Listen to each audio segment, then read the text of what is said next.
Salut tout le monde, ça faisait longtemps que j'avais pas fait une petite vidéo informative comme ça. La dernière remonte quand même à octobre 2016. Si c'est encore pour flatter ta communauté, c'est pas la peine. Tout d'abord, je voulais vous dire que vous êtes une communauté vraiment active dans les commentaires. Et bah voilà, il s'y met ce con. Par exemple, j'ai reçu plus de 2500 commentaires sous ma dernière vidéo à 94 000 vues, soit le même nombre de commentaires que sur des vidéos à 700 000 vues d'autres youtubeurs. Après, je sais aussi que c'est parce que les sujets dont je traite amènent plus à débattre, mais en tout cas, ça fait plaisir. Et puis surtout, les commentaires sont intelligents et intéressants. C'est pour cette raison que je les lis tous et que j'y réponds régulièrement, contrairement à d'autres youtubeurs qui ne se donnent pas la peine. Je ne les blâme pas pour ça, qu'on soit bien d'accord, chacun fait ce qu'il veut. Ça m'arrive régulièrement de lire la totalité des commentaires en dessous d'une vidéo d'un autre youtubeur lorsque je bosse sur un sujet spécifique en lien avec la vidéo en question. Et je m'aperçois alors que certains youtubeurs ne répondent à aucun commentaire en dessous de leur vidéo, mais vraiment aucun. Personnellement, et je précise bien que ce n'est que mon avis, je trouve ça dommage dans le sens où YouTube permet d'avoir un contact direct avec notre public, contrairement à la télé. Je trouve donc ça un peu du gâchis de ne pas en profiter, mais encore une fois, chacun fait ce qu'il veut. Bah alors laisse-les tranquilles. Est-ce qu'on vient critiquer ta façon d'être en tant que vidéaste, toi? Oh, toi ça se voit que tu traînes peu sur Twitter. J'aimerais maintenant vous parler un petit peu de ma page Tipeee. Ah d'accord, donc le mec suce bien ses abonnés pour ensuite enchaîner sur Tipeee. Ingénieux. T'es vraiment l'archétype du rageux, toi. Et toi t'es l'archétype du mec naïf. Grâce à vos dons Tipeee, j'ai pu m'acheter ce nouveau trépied bien plus stable et fonctionnel, un deuxième écran d'ordinateur pour me faciliter le montage vidéo, ainsi que deux softbox bien plus grandes et plus lumineuses que celles que j'utilisais avant, avec lesquelles je peux à présent régler l'intensité de l'éclairage. Voilà, vous me faites des dons et je me dois au moins de vous montrer à quoi ils servent. Ils ne sont pas mal utilisés et comme promis, tout part dans le matériel pour améliorer la qualité des vidéos. Et pour améliorer ta voix monotone de robot, tu vas faire comment? Je te signale que t'es la personnification de son subconscient négatif, donc t'as la même voix que lui. Les prochains dons me serviront à acheter des micro-cravates, une GoPro, des barrettes de mémoire vive pour booster mon montage vidéo, des absorbeurs acoustiques en mousse et plein d'autres choses. Concernant à présent mon récent concept d'interview en 12 questions, j'ai remarqué que la moitié d'entre vous n'était pas très friand de ces vidéos, et je peux tout à fait comprendre. Soit le vidéaste interviewé ne vous intéresse pas, soit la durée des interviews vous décourage, soit les interviews en soi ne vous attirent pas, etc. Les raisons sont multiples et compréhensibles. Sachez juste que ce concept est loin de se cantonner à des interviews basiques. Déjà, les questions sont toujours axées sur l'univers YouTube pour être dans la continuité des autres vidéos de ma chaîne. Et surtout, j'espère que certains d'entre vous l'ont remarqué, mais à chaque fois je pose finalement très peu de questions sur le vidéaste interviewé en lui-même. Ce sont toujours plus des questions sur la thématique qu'il concerne, par exemple des questions sur la vulgarisation pour Dr Nozman, des questions sur le gaming pour Super Connard, etc.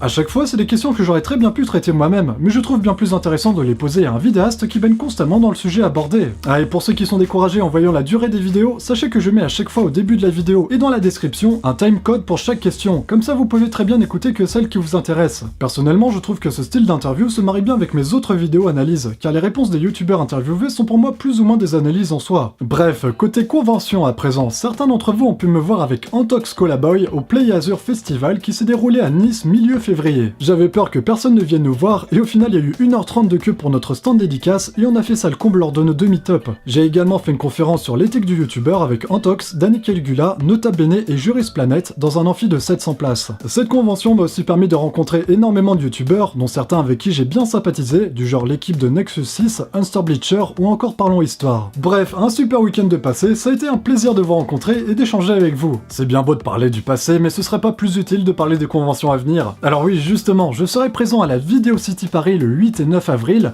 à la Geek Touch à Lyon le 22 et 23 avril, et au Geek Days à Lille le 20 et 21 mai. Donc si vous habitez pas loin et que vous êtes libre ces dates-là, n'hésitez surtout pas à venir me voir, c'est un réel plaisir pour moi de vous voir en vrai. Ensuite, concernant ma chaîne de gaming, vous avez sans doute pu remarquer que je m'y investis nettement plus depuis janvier. Je vous ai présenté toute ma collection Warcraft, il y a eu ensuite la fameuse histoire avec Blizzard qui m'a envoyé par surprise 3 colis de 5 kg avec plein de goodies dedans, et également ma vidéo unboxing de la statue Illidan qui m'a coûté plus de 520 €. Comme je l'avais promis, j'ai aussi commencé les vidéos d'échecs avec des youtubeurs, avec à ce jour Adrigeek, Verdose et Antox Colaboy. J'appréhendais pas mal le fait de proposer des vidéos d'échecs sur ma chaîne de gaming, mais finalement j'ai eu énormément de retours positifs. J'essaye de les rendre le plus dynamique possible en ne gardant que les moments où on parle ou lorsqu'on déplace une pièce. Les prochaines vidéos d'échecs seront d'ailleurs très certainement avec des grands maîtres, et je dois également en faire une avec un prof de chessboxing. Comme vous le savez sûrement, en dehors des vidéos d'échecs, ma chaîne de gaming est plus ou moins spécialisée dans les unboxings et jeux vidéo de Blizzard, que ce soit Overwatch, Hearthstone, World of Warcraft, etc. Or il se peut que je visite prochainement les locaux de Blizzard France et que j'en fasse une vidéo pour cette chaîne de gaming. Le rêve de gosse qui se réalise. Je compte également sortir sur cette chaîne une vidéo où j'ouvrirai vos lettres et vos colis. Je rappelle que vous pouvez m'en envoyer à cette adresse postale qui est également dans la description. N'hésitez pas à le faire si le cœur vous en dit, une fois que j'en aurai suffisamment, j'en ferai une vidéo. Une vidéo d'ouverture de lettres et de colis, sérieusement?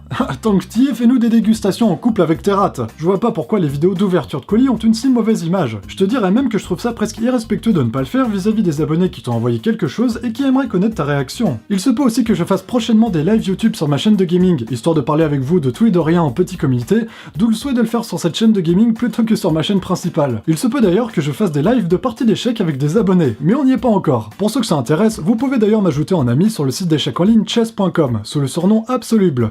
Ab et soluble, comme un problème d'échecs soluble. Je profite aussi de cette vidéo pour vous présenter Wi-Fi et Virgule, mes deux rats de 3 mois qui ont rejoint Razmod dans sa cage pour ne pas la laisser seule suite au décès de sa sœur Pixel il y a 2 mois.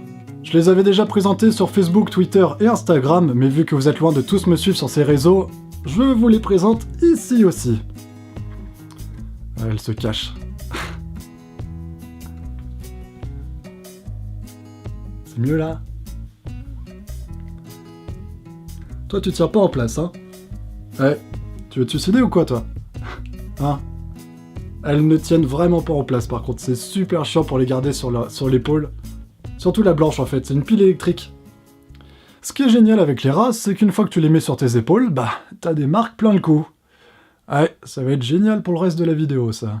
Et donc oui, pour ceux qui n'étaient pas au courant, Pixel s'est éteinte dans son sommeil le 1er février à l'âge d'1 an et 9 mois pour une raison inconnue. La moyenne d'âge des rats est de 3 ans, mais il arrive que certains nous quittent prématurément, et c'est toujours dur lorsqu'on y est vraiment attaché.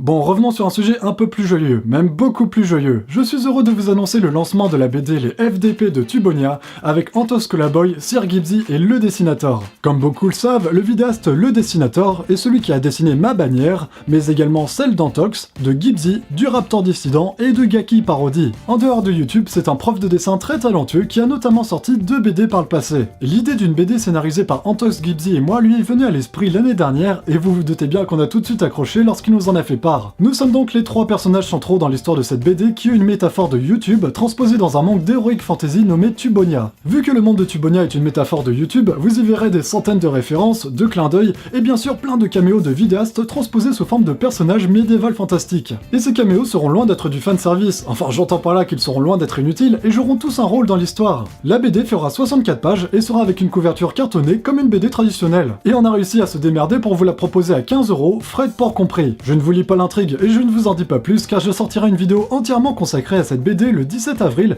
dans laquelle je vous donnerai plein de détails croustillants. Pourquoi le 17 avril? Parce que c'est la date à partir de laquelle vous pourrez précommander la BD sur le site Ulule. On fera d'ailleurs très certainement sur ma chaîne ou sur celle d'Antox un live YouTube tous les 4 ce 17 avril qui, je précise quand même, est un jour férié. Ouais, enfin en plein milieu des vacances scolaires mec, donc osef. Tout le monde n'est pas étudiant, je te rappelle. Bref, vous aurez énormément plus de détails dans ma vidéo qui sortira ce jour-là, dans laquelle je vous lirai l'intrigue, je vous montrerai les aperçus des autres personnages et je vous parlerai des contreparties si vous décidez de mettre plus de 15 €. C'est une BD qui vous est destinée, seuls des viewers de YouTube pourront être sensibles aux nombreuses références et aux nombreux caméos qu'elle contiendra, sachant bien sûr qu'il y aura des références propres à nos chaînes YouTube. Sans non plus tomber dans le fanservice, on a voulu créer une histoire pour nous et pour vous, et qui soit à la fois drôle et critique. Et pour finir, j'aimerais vous montrer ma figurine pop, confectionnée et offerte par Jerem et Jess, deux Toulousains qui tiennent une chaîne YouTube d'unboxing de figurines pop. Merci à eux, vous trouverez le lien de leur chaîne dans la description si vous êtes également fan de figurines pop. Donc j'ai parlé des commentaires, de ma page Tipeee, de mes interviews en 12 questions, des prochaines conventions où je serai,